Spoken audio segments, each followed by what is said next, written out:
Hello, welcome to the Theology Pugcast. It's great to have you here at the PCA General Assembly with us. We are in day 2 of our broadcast for podcast here at the PCA GA, and we're having a great time. I'm C.R. Wiley. I'm a pastor. I serve at the Church of the Pacific Northwest. I'm also a senior editor at Touchstone Magazine. Okay, let's kick it over to you, Tom. I'm Tom Price. I'm a little outnumbered here. I'm the only Anglican in the room, but I am amongst friends and very friendly friends. You got that reformed. I am Reformed, that's right. That's our common thread. And I teach theology, Christian ethics, and I also serve a church in Connecticut. And I'm Glenn Sunshine. I'm a professor emeritus of history at Central Connecticut State University, a senior fellow at the Colson Center for Christian Worldview, and I have my own ministry, Every Square Inch Ministries, at esquareinch.org. Okay, we are joined today by a new guest, someone who's not been with us. Matthew, why don't you introduce yourself? We ask folks who are with us to introduce themselves because we don't know what they want people to know. So, Sure. What do you want people to know about you?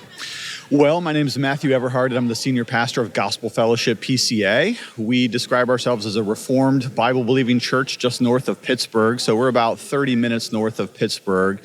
And I also serve as an adjunct professor at RPTS, the Reformed Presbyterian Theological Seminary, also in Pittsburgh. And our claim to fame at RPTS is that we are the oldest conservative Bible-believing seminary. There's some that are older than us. Harvard, Yale, Princeton are older than us, but they're no longer conservative and Bible-believing. Right. So RPTS is a wonderful place to get seminary educated if you're interested in that. I teach evangelism and a couple other little things there. And I'm married. I have 3 children, and most of my life, though, is taken up in the work of the church. Yeah, well, that's fun. Just quick question, Pittsburgh Seminary. Is that where John Gershner, the Jonathan Edwards scholar, taught? No, so not to be confused. There's PTS, Pittsburgh Theological Seminary. Yeah. That's the one that's part of the mainline denomination, of which we shall not speak today. Okay. But our PTS is actually the denominational seminary for our brothers in the RPCNA, the Reformed Presbyterian Church of North America, the Psalm Singers, Covenanters. Right. That's the group that I'm tangentially affiliated with. Well, that's great. Great. Well, it's good to have you on the show here, Matthew. Are you originally a Western Pennsylvania guy? No, so I was born and raised in Northeast Ohio. My hometown is Cuyahoga Falls. Sometimes I just say Akron if you're not familiar with Northeast Ohio. Lived there for 30 years, and then we moved south to Florida for 11 years for my first senior pastor calling in Brooksville, Florida. And then for family reasons, I just felt compelled as a son and as a brother and just to be closer to my family. We were going through some tumultuous times, and I just felt a burden to come back north. So Pittsburgh was as close as I could get to Akron, just to be close to the family. So I found myself at Gospel Fellowship, wonderful PCA church, and very glad to be doing the Lord's work there. So have you converted to the Steelers? Actually, that's a funny thing because I grew up as a Cleveland Browns fan, which subjects me to a lot of mockery. But when those orange helmets run onto the football field, my heart goes pitter-patter. Yeah. So I cheer for the Browns against anybody, and the Steelers too. Yes, Steelers would be my second favorite team. Second favorite team. Yeah. But that's so you root for the Browns. It's like being a fan of the Yankees and the Sox. I know. But as a Browns fan, we're so used to losing seasons. You always have a secondary team. And so I just choose the whole division. I'll take the Browns, the Steelers, the Bengals, and the Ravens, whoever's good. Even the Ravens. Mostly the Steelers, though.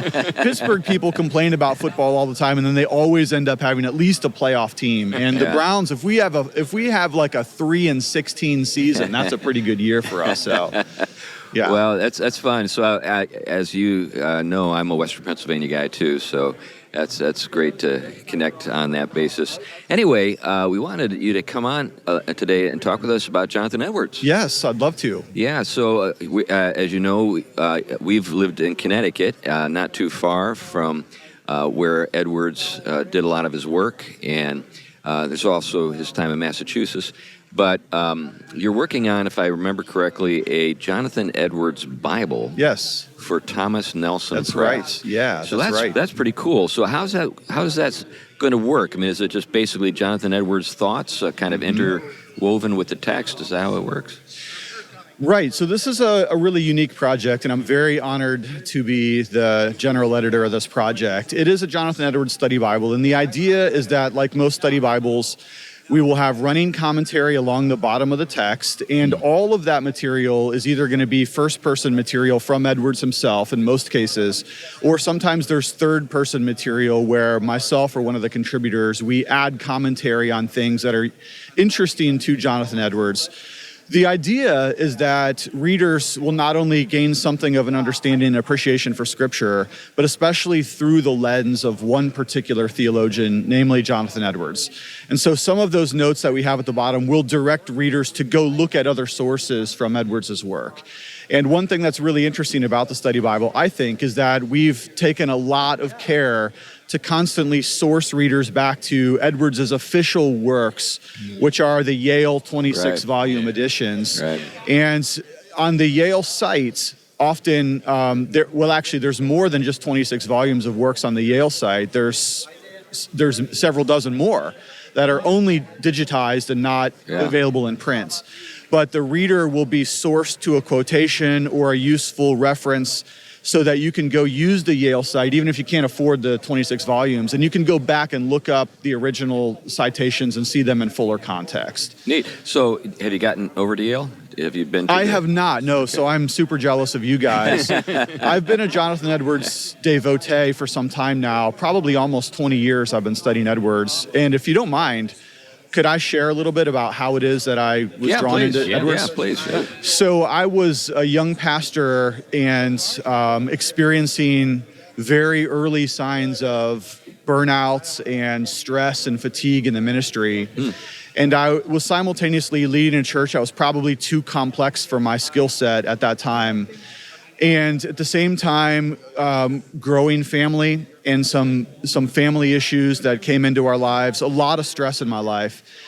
At the same time, I was doing my doctoral work at RTS Orlando, and I realized that I needed something in my personal life. My soul was thirsty for something. There was a void in my own heart, and I couldn't quite identify what that was.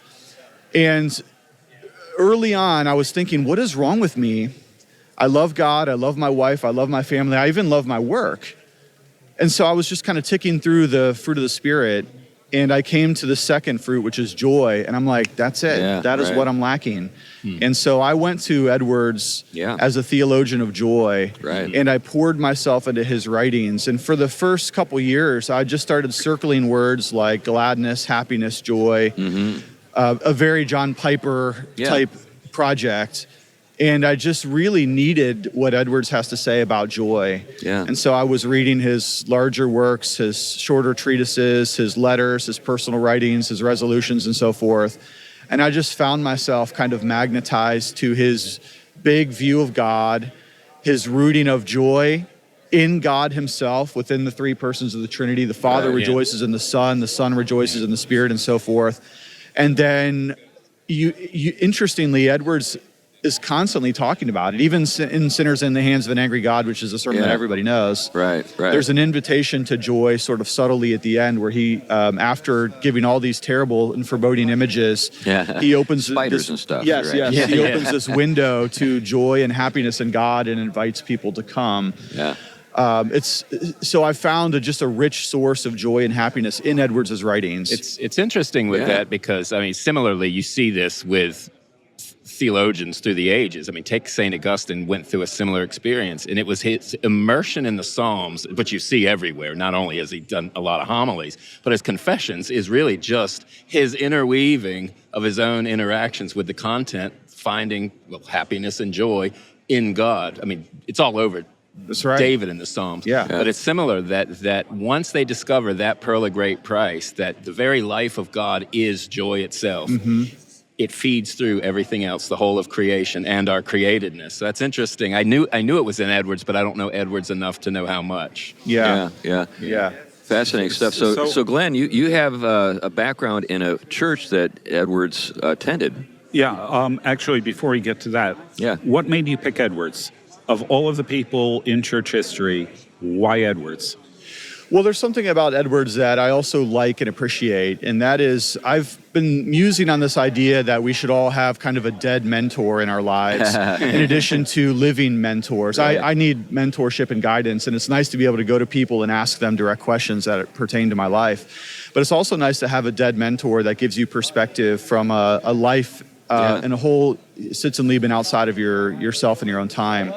And so I thought about just this idea of latching on to one guy who could be kind of your sounding board throughout your life as just sort of a sage mentor. Yeah. And first I thought about, well, maybe I should have like one from every main era of history. Yeah. And then you could have a St. Augustine and a Calvin and Edwards and so forth. And I think there's nothing wrong with that. But I ended up just like being so magnetized to Edwards because Edwards has this unique, I think.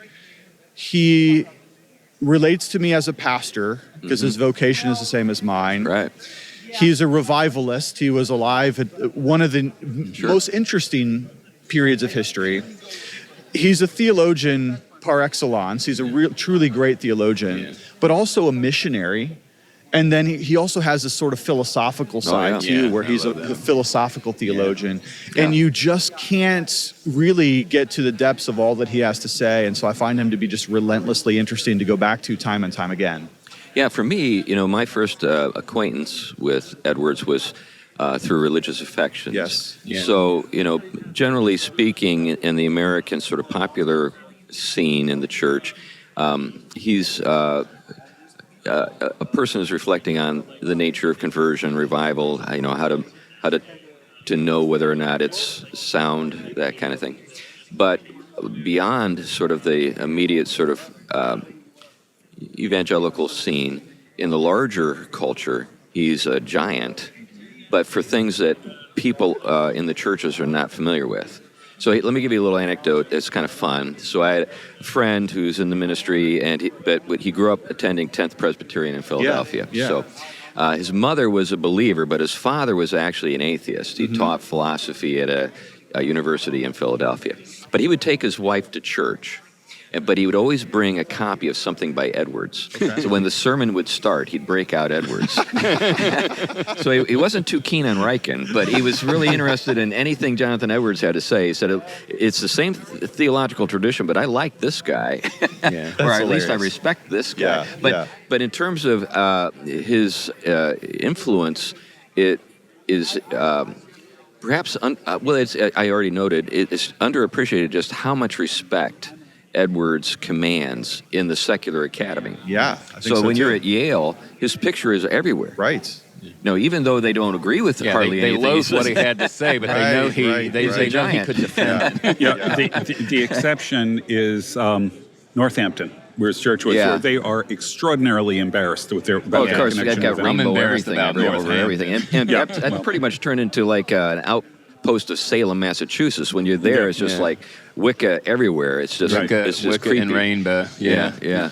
There's a lot of misapprehensions about Edwards, too. I mean, everybody knows about sinners in the hands of an angry God. Actually, wait a minute. They only know part of sinners in the hands of an angry God. They never read the ending. Right, exactly. By the way, this is fun. When I was in Cambridge, there's an award given to an oratory every year. And when I was at Harvard, it was the guy who won it did Sinners in the Hands of an Angry God. He was a black preacher. He was awesome and just brought the house down. That's awesome. Nice. Yeah. And he, Go ahead. I'm sorry to cut you off there. I was going to say, some people very incorrectly actually associate Edwards with the Salem witch trials as though he had anything to do with it. There's just kind of a general ignorance about that time. Yeah. So they think, he's a Puritan. He was probably, contemporaneous with those events. But Edwards says nothing about the Salem witch trials. I can't find any references in Edwards to the witch trials because by the 1740s, even what we would call the later colonial Puritan Calvinists were pretty deeply embarrassed, I think, by the Salem witch trials. He probably just figured, what was his big word? Enthusiasm. He used that quite a bit. They still would have had respect for the Mathers who were associated with the witch trials, but by that time, nobody's talking about witches anymore, so... That's a whole other fun conversation, but let's not go there. Yeah. All right. Now, Chris mentioned I attended First Church of Christ in Wethersfield, which was gathered. You don't found churches in New England, you gather them, in 1635, and we were worshiping in the new building, which went up in 1761. And, so it wasn't the building Edwards was in, but it was the church that he attended when he was in Yale. Yale had become decentralized at that point because of, I forgot what it was, but it was an epidemic of something. I don't remember exactly what off the top of my head. But in 2000, now Edwards had a big impact on my life, but really indirectly. In 2003, it was the tercentenary of his birth. And Yale was doing an academic conference, and he challenged our church to do a conference for the churches. And so we put together a heck of a conference, if I do say so myself. We had Oz Guinness was there, Richard Lovelace, a couple of more local guys, and Chuck Colson is the keynote speaker. That's pretty A-list. Yeah, that's great. Yeah, it was a really good conference. And they had, so we've got multiple services. We want people to be able to do something opposite the service, so they can attend one and do something else. So they asked me to do the sideshow. And I did a thing on Edwards' worldview. Yeah. And basically, Edwards as sort of the epitome of a early modern, profoundly Christian worldview, with the metaphysics and all those kinds of things, and then how that changes to the present. And somebody gave a cassette of that to Chuck Colson, who later told me he gets cassettes all the time, he never listens to them, but he didn't have anything to listen to on his way back to Washington, so he stuck the thing in. And because of that, I got recruited by him into a teaching program, working with him in worldview and all that. So when I talk about being a senior fellow at the Colson Center, I owe that to Jonathan Edwards. Oh, cool. That's neat a story. Great neat legacy. story. So here's something. I'm gonna suggest something, and who knows whether or not it's realistic, but we are looking to do another documentary. We did one on the Inklings. We went up to Oxford, and we were there interviewing people like, Michael Ward and stuff. So here's a thought. What if we were to do something like that in New England, where we would bring you in, and we'd kind of go around to some different sites in conjunction with the release of the new Bible? That'd be pretty cool. That would be fantastic. And I'll be the first to admit that if you were going to do that, there are better Jonathan Edwards scholars than myself. I mean, there's so many guys that are really, really keen on Edwards. But we know that'd you. Be great. Yeah, you're our friend. Well, we've been friends for 15 minutes now. But if that's all it takes to get an invitation, then yes, definitely. So we have another friend who is an Edwards scholar in New England by the name of Christian Cuthbert. I know Christian. He's actually on the team for the Edwards Study Bible. Yeah. He's been on the show Christian's before. A great guy. Well, then it makes total sense now. Yes. Christian is one of the contributors to the Study Bible, so we've been working together on this project. We've worked on some other Edwards-related projects before, but Christian's a fantastic guy. Yeah, we've had Christian on the show a couple times. Yes. I have a question, takes in a little bit of a different area, but you mentioned, which is one of the things I too have appreciated of Edwards. I mean, some of his theology differs than my own line, but a couple of things I think stood out about him compared to a lot that were around in his day. One was a rich philosophical theology, which is not something you commonly go, for example, to Puritan sources for. Right. Here is one who could hold his own. He was immersed in it. He could debate with Kant. He could debate with Locke. He could debate with the greats. And he was really drawing off of a much older Christian participatory understanding of creation that has really been lost to view in most of that tradition.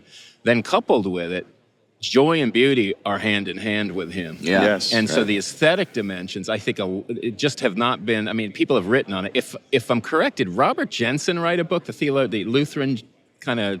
I don't remember anything by Jensen, but there was a big book that came out on beauty and Edwards, and I can't remember the name of it. Who did it? But I do remember that coming out as well. But there has been a strong desire to reconnect with theological sources that are steeped in the Bible and its philosophical implications.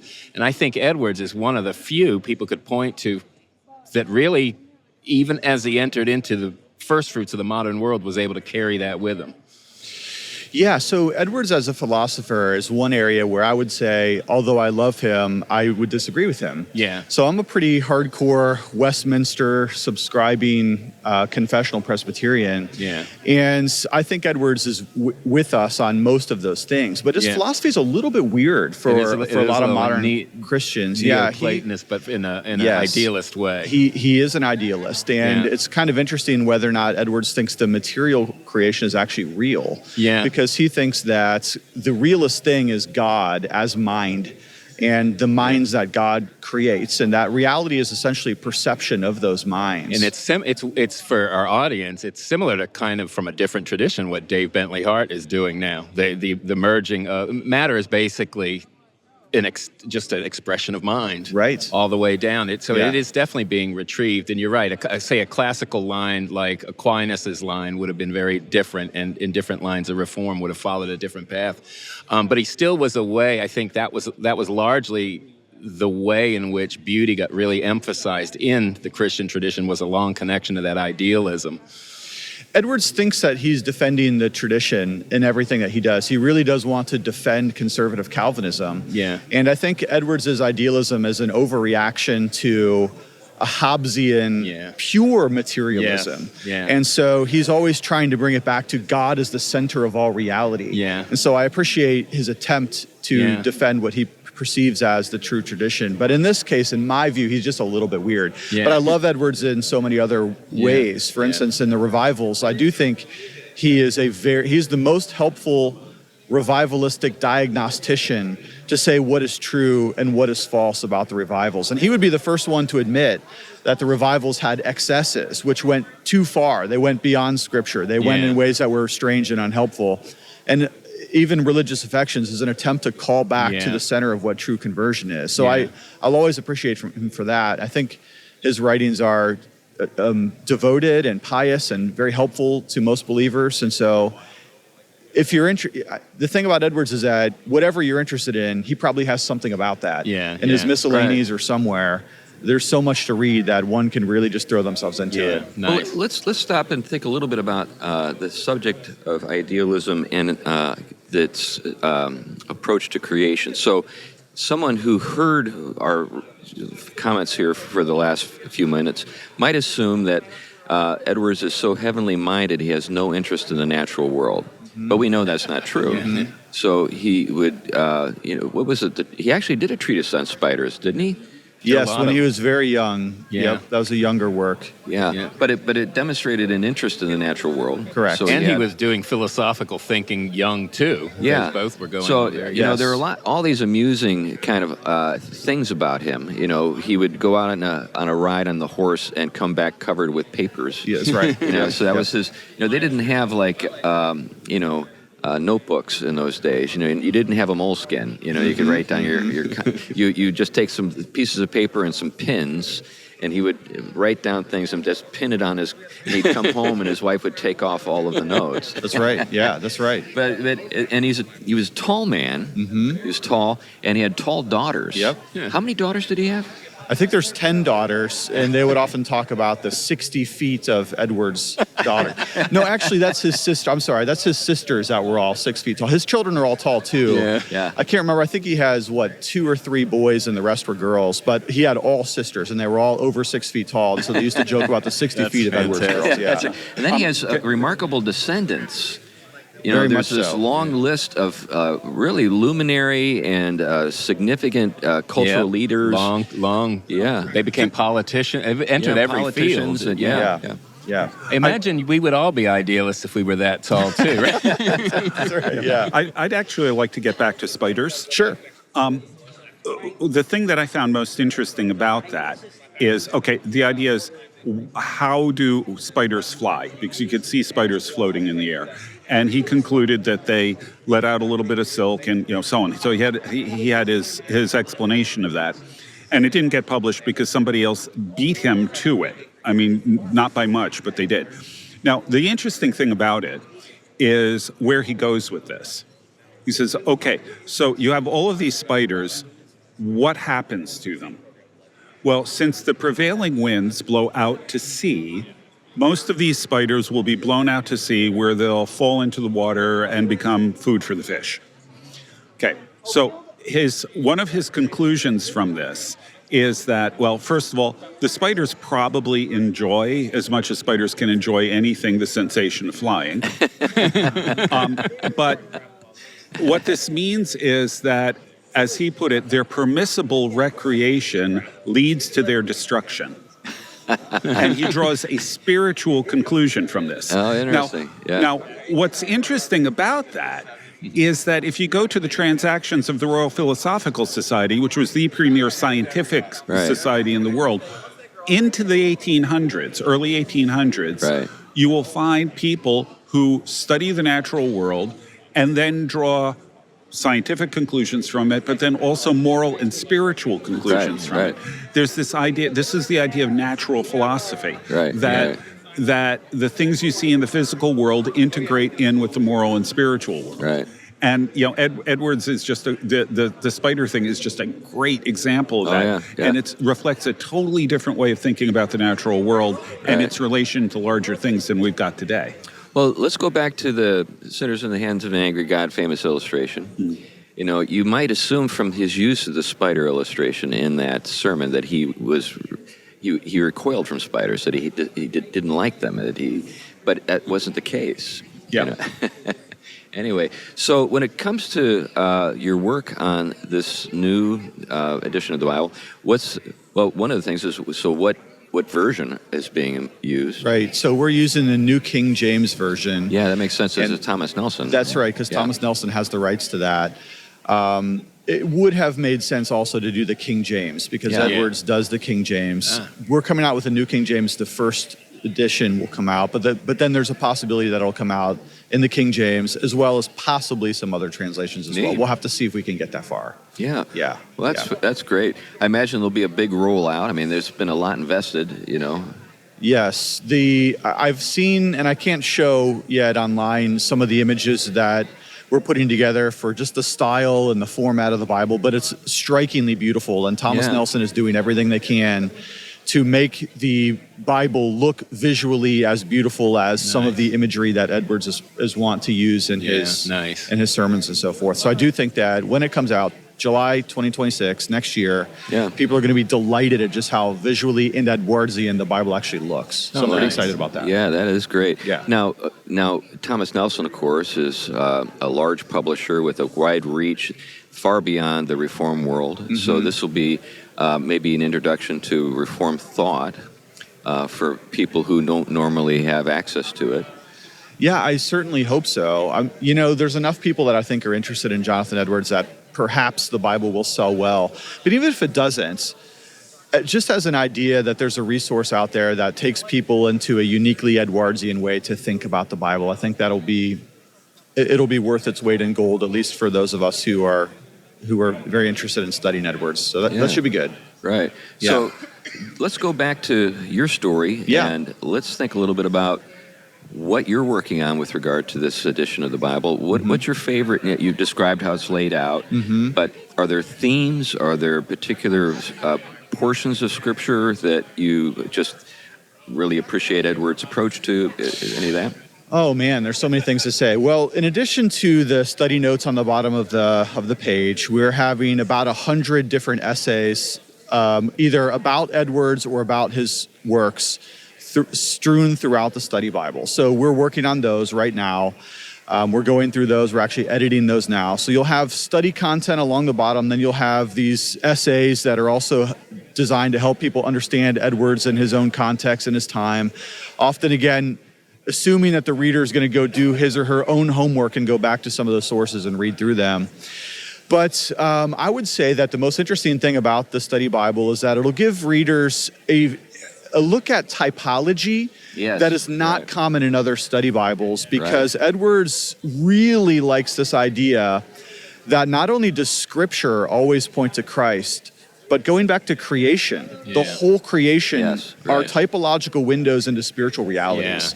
So Glenn gave one great example of the spider's joy as it's spinning webs and flying through the air.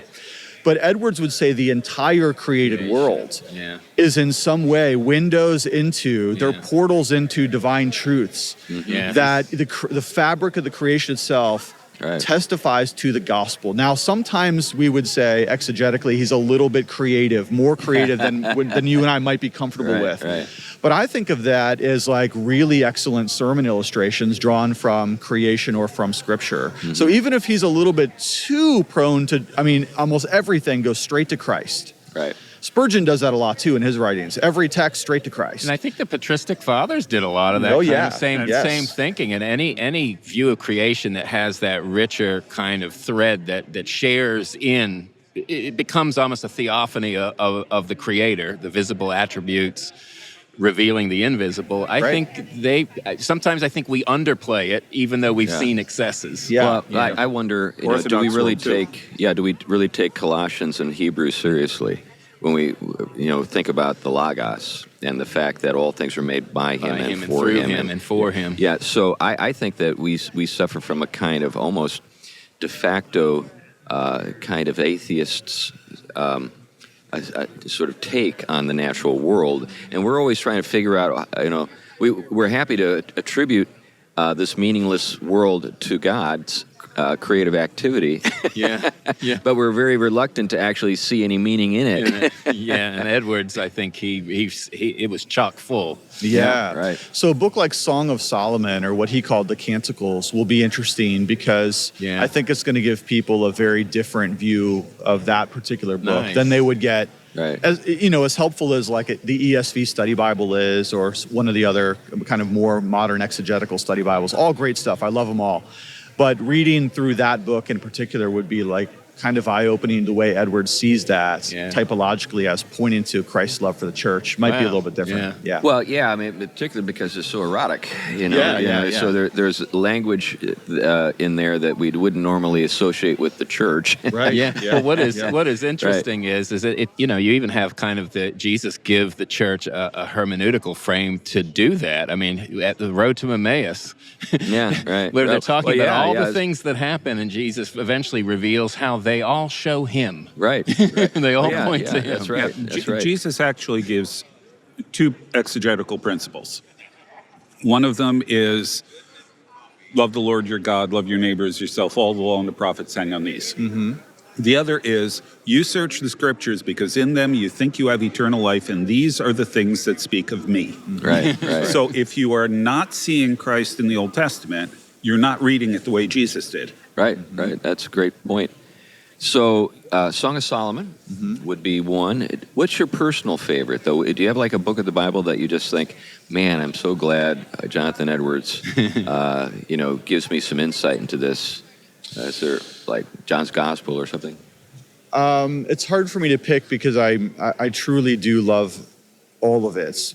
But I would say in particular places in the Old Testament where people might not be prone to immediately think Christologically, Edwards is very keen, again, to keep pointing us to Christ. So, for instance, like when I was doing some of the original work, I'm not only the general editor, I got to comb through everyone else's stuff, but I also had a section that I was responsible for. And like the book of Judges is an interesting place to find Christ there, especially in the work of the judges and so forth. And Edwards, takes pretty much every striking story and immediately points to the major themes of creation, fall, judgment, atonement, and redemption. And I just find it relentlessly interesting. He'll take these details and again say, now this is typological, and that it points to Christ in the following ways. To me, it's just really neat. The other thing is that this will be kind of an interesting study Bible because I'm not sure how many other post-millennial study Bibles there are. And Edwards is obviously very post-millennial. So like in the prophets, for instance, he is constantly pointing towards a very optimistic hope of how the kingdom of God is going to permeate through all of the earth. And the nations will come and they will bow down to King Jesus. So that's interesting. The study Bible will be unique in as much as I'm not sure how many other truly postmillennial study Bibles there are. Yeah, I can't think of any. No. It's interesting. The Schofield Bible, that doesn't you work. note that because Right, yes. yeah, with the turn of some of the advances that were happening even in the sciences, and as modernity took root, there were what I think, if I remember, he called them creature comforts that were the byproduct of the Christian vision. And when Sure. I think it was David, was that his? I can't remember that. Was that his son? David Brainerd? Son-in-law? No, wait a they minute. weren't exactly married.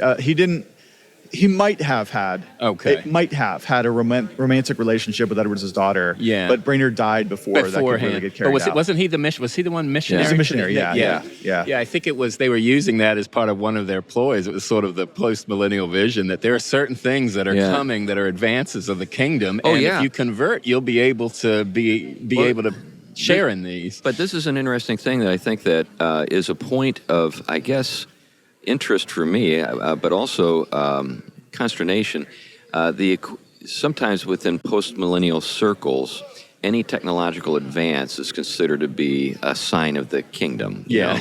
That's right. Okay, the atomic bomb. Okay, something like that. So you can get into a kind of goofy, unreflective mode where like any change is good. Yeah. But there's no doubt that the framework within which the Christian faith, or I should say the science is working within is largely indebted to certain fundamental Christian teachings about the nature of creation, about intelligibility, about... And it's renewal. Yeah. So all of that, so even the technological stuff. Yeah. And we've gotten into this, we've talked about the Middle Ages and how they were actually a period of great creativity when it came to technological innovation. Can I jump in on one? Because there's actually a couple examples that come to mind that I think will be interesting.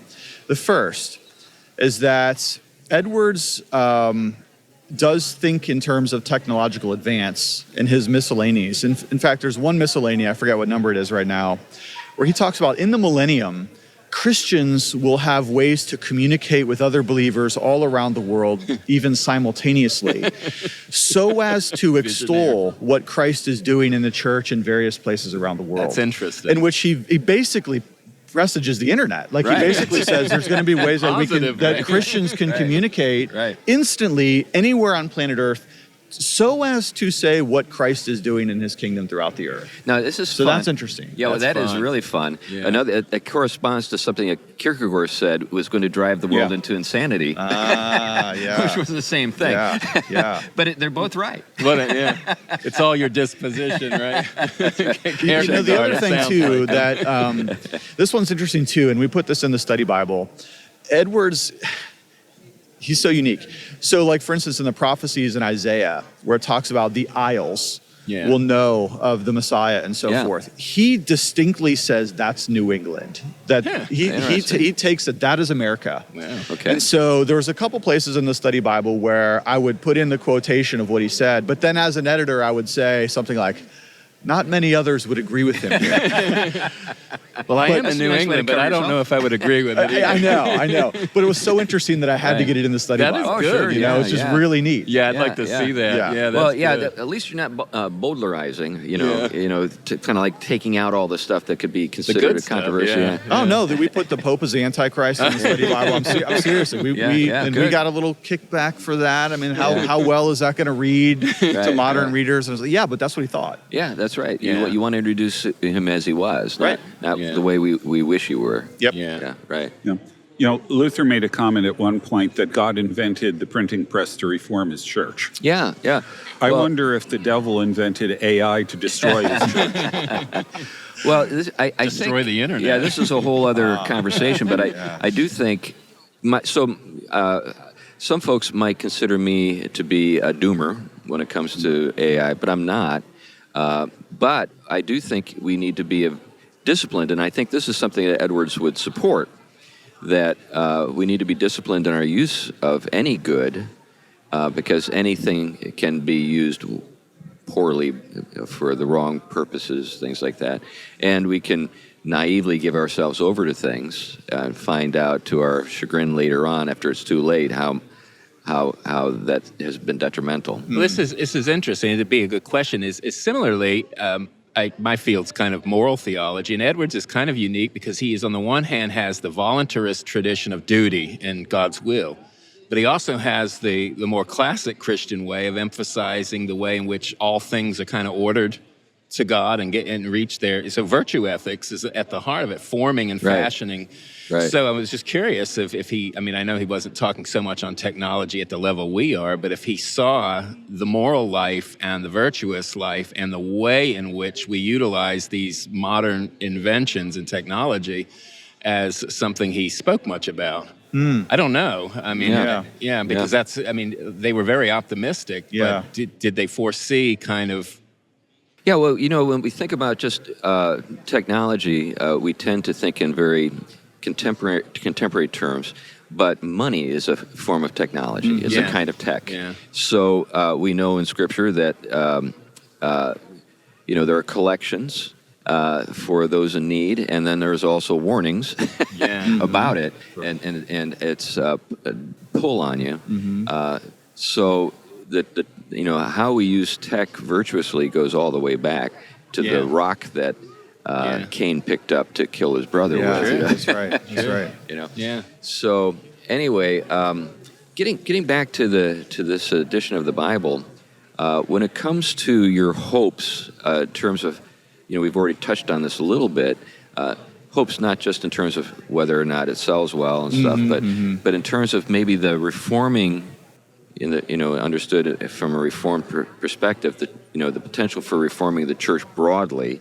So, you know, there are a bunch of charismatics and Pentecostals who appreciate Edwards for you know, religious affections. Yeah. So he's not like someone that would only be appreciated within a very narrow range of Christians out there. You know, you think about some of the Princeton guys, you know, like who knows about them outside the Reformed world, you know? Edwards, he's known and appreciated by Roman Catholics. And Pentecostals and Baptists and all sorts of folks. So do you have any hopes in terms of maybe how this could affect the church more broadly? Well, he can be a bit of a wax-shaped nose where people see in Edwards what they want to see. So, for instance, charismatics may love his religious affections, but they would not love his charity and its fruits because he comes out as pretty much a cessationist in that particular work. So I'm sure there are things that people gravitate to in Edwards that they like, and to me that's fine because there's so much there in Edwards to really find a particular niche that becomes your study area. And I think too that there's so much room for younger scholars to take up Edwards as a lifelong study obsession and find your own niche. There's plenty of room to take any one topic. Edwards on the angel of the Lord from the Old Testament, or Edwards on the prophetic prophecies of Isaiah, anything. There's a lot of room to study Edwards. Even you brought up Edwards and technology. That would make an awesome dissertation for somebody. One thing on technology, just while we're on the topic, is do you know that Edwards died of a smallpox inoculation that went wrong? That's right. And he believed in it because he believed... took the vax. Yes, I know. Like, what a contemporary illustration, though, right? I mean, of both the possibilities and the dangers of technology, because he believed in the possibility. He thought the science there was solid. Believe the science. But it didn't work out for him so much because it actually gave him smallpox and it killed him. So therein is kind of this moral lesson of like the advance, but also the warning signs of technology too. So. There's so much to draw on. So as pastors, one of the things I appreciate about him is that he was a pastor doing first-rate work. Beyond his congregation's maybe even ability to appreciate. So one of the challenges, you know, and I suspect you experience this, is that sometimes my people will ask me what I'm working on, and I'll explain it to them, and they're like, why?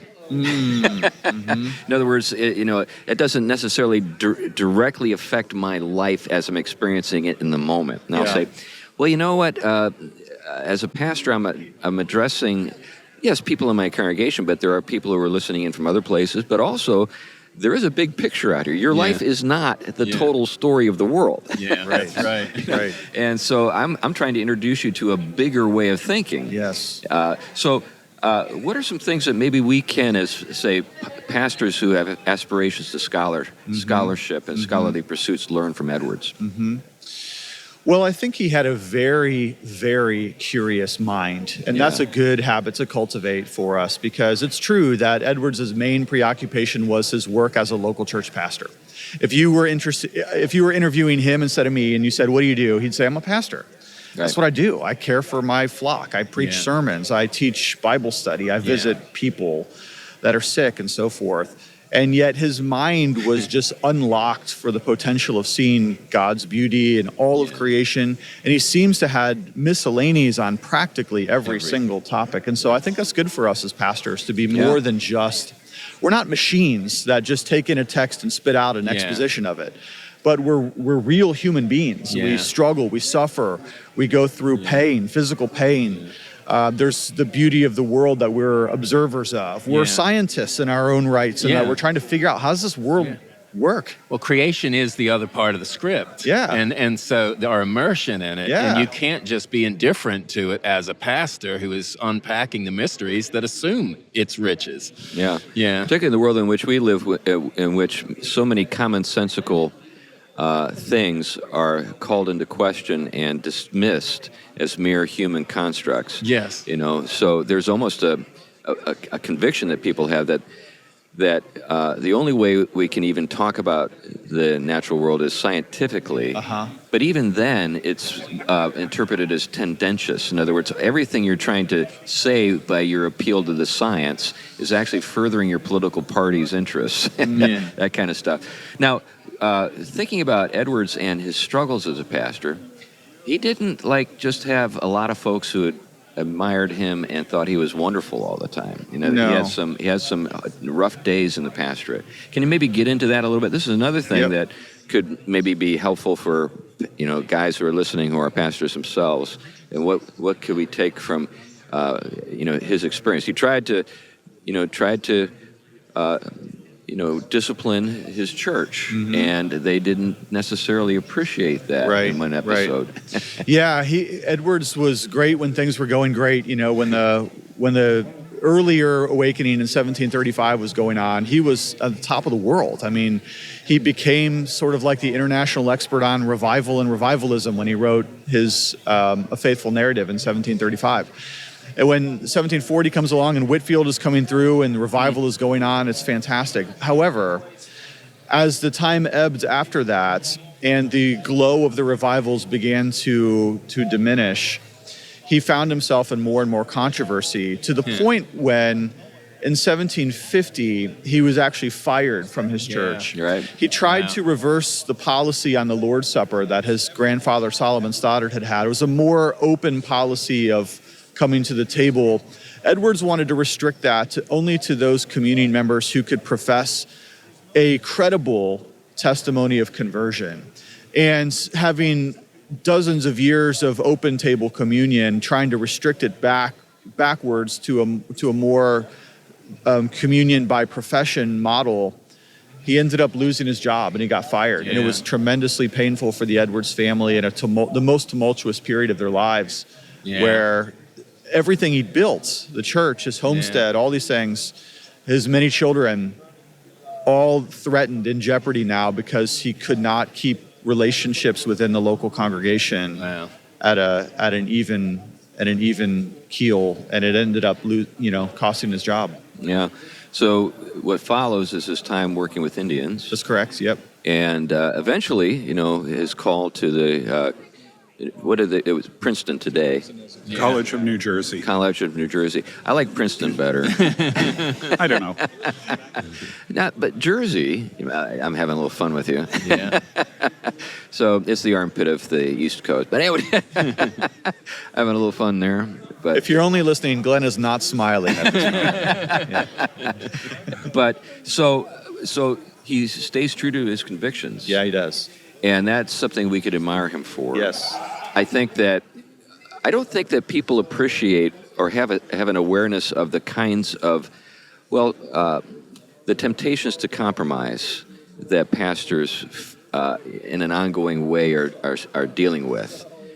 So and there are ways that you can rationalize, a compromise. And you say, is this about the peace of the church? Or I just want to hold this group together. When in fact, what you're really concerned about is paying your own mortgage, that kind of thing. Oh, yeah. So these are things that we could look to Edwards for some inspiration, or at least some sober-minded kind of ways of looking at life in a church as a pastor.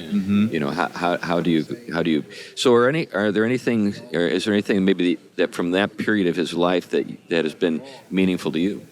Well, I think he tried to still his conscience on the matter of the Lord's Supper.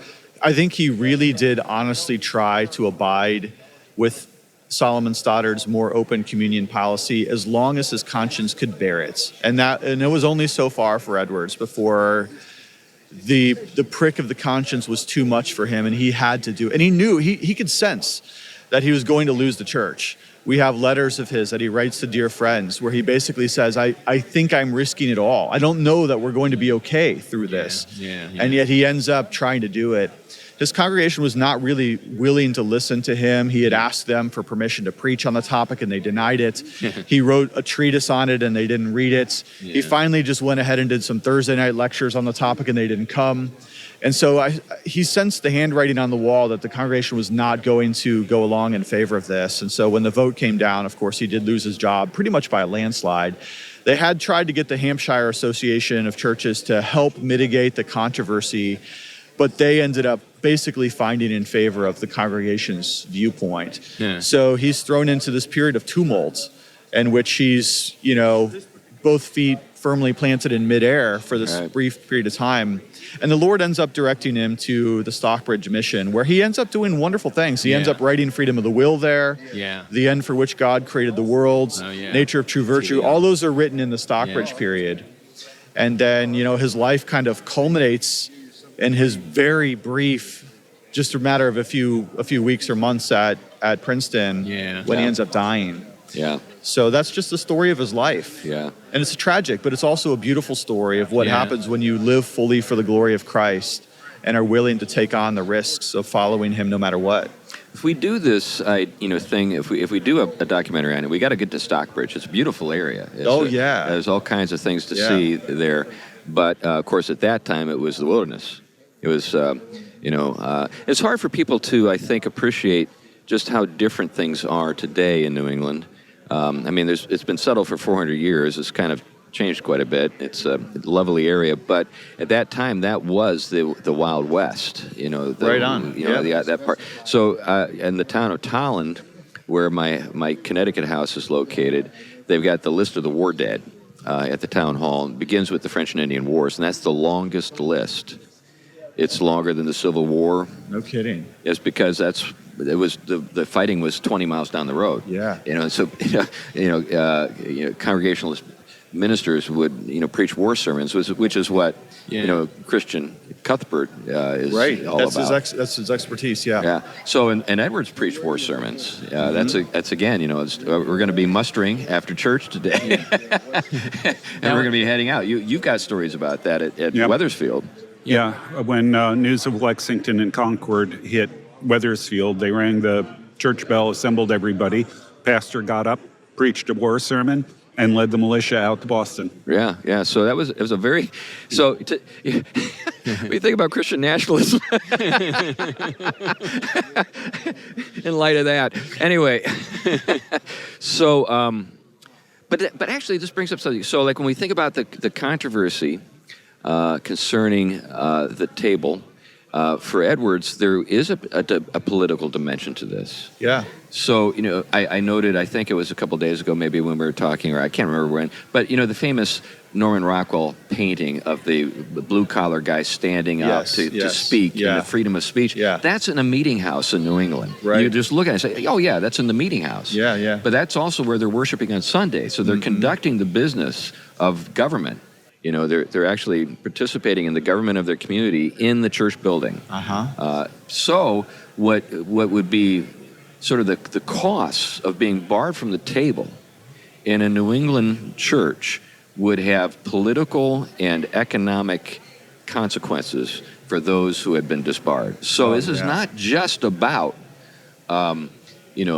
good church order. Yeah. Although, but it spills over into the civic realm. Yeah. So I think that's one of the Be a features. way of marking people socially. Yeah, it's one of the features to this that I think helps us to maybe have a little more understanding of why there was such resistance. Yeah. So we're talking like third, fourth generation. The mindset today. I don't think we can easily jump into just how severe.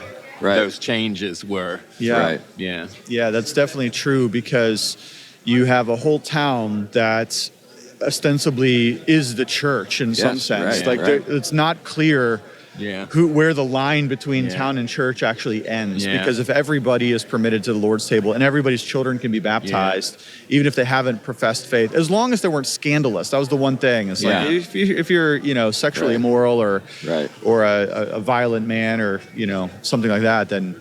And the religion was established in Connecticut. It wasn't. We read through the lens of contemporary situation what the things were like at that time.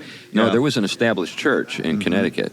Yeah, it just as a quick side note, it's worth noting that church discipline in Geneva was heavily dependent on whether or not the behavior being disciplined was causing a public scandal. Mm-hmm. Yeah, right. That was a major deal. Right. It wasn't so much if you got private issues that are going on that aren't publicly known, the elders would deal with it individually and try to do counseling, that sort of thing. It becomes public, it goes to the consistory. Yeah, well, let's think about even the distinction that sociologists like Max Weber made between church and sect. So a sect would be sort of a group like the Amish who are, withdrawn, and the work of a church would entail the responsibility of helping to morally order the public sphere. Yeah. So it wasn't just like, this is all about your personal walk with Jesus.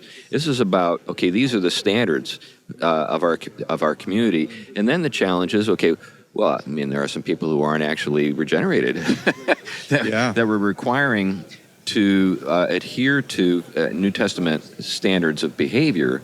So how far do you push that? So there are all sorts of things that are vexing about this. Mm-hmm. But anyway. On the surface, he's not asking too much, though, to have people profess faith in Christ and give a credible testimony to come to the Lord's table. And I would say that that's ultimately a good thing. And Edwards was trying to do, I think, what was right in honoring the Lord's table by making sure people had examined their hearts and so forth. But to work backwards in the system, if you have 300 people who are already communing, then to somehow turn that system back so that they're either not able to participate or they have to come back to the elders or whatever. I mean, it just, people were furious about it and they weren't just not going to take it. Even today, I mean, you go in and try to change something that's been going on and you think is the norm for a while, no matter how many good theological reasons you get, that small group of... I remember there was a church growth guy named John Wimber years ago. I remember Wimber. He had a saying, it's hard to get people to pay for their lunch twice.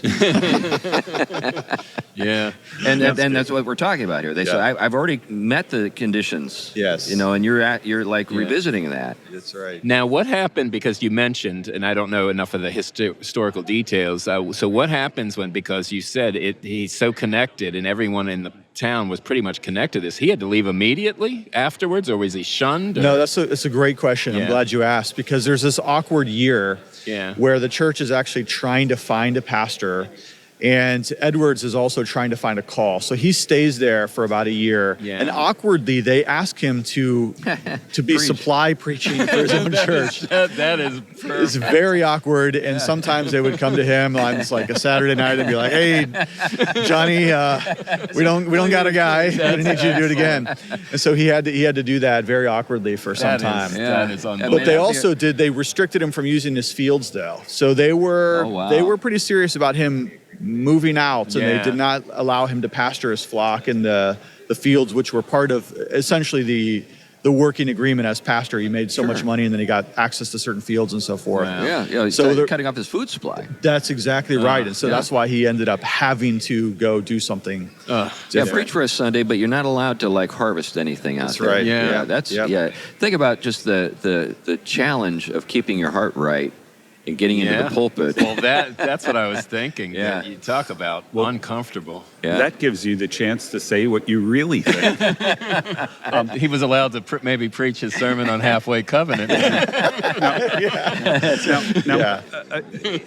Again, this is all current events as far as I'm concerned. It's after 1648.